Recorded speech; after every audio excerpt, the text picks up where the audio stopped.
என்ன அறிவு இருந்திட்டாலும் பணமில்லாத ஆளை உலகம் எந்த நாளும் மனிதனாக மதிக்க மாட்டாதே. பணம் பந்தியிலே குணம் குப்பையிலே இதை பார்த்து அறிந்து நடக்காதவன் மனிதனில்லே, பிழைக்கும் மனிதனில்லே.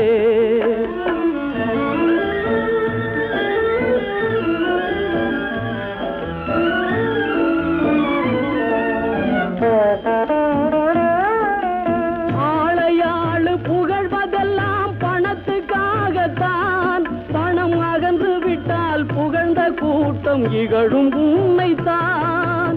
ஏழ்மை நிலை வந்தால் நேசர் யாரும் இல்லை. ஏழ்மை நிலை வந்தால் நேசர் யாரும் இல்லை. இதை எண்ணி பார்த்து நடக்காதவன் அடைவான்.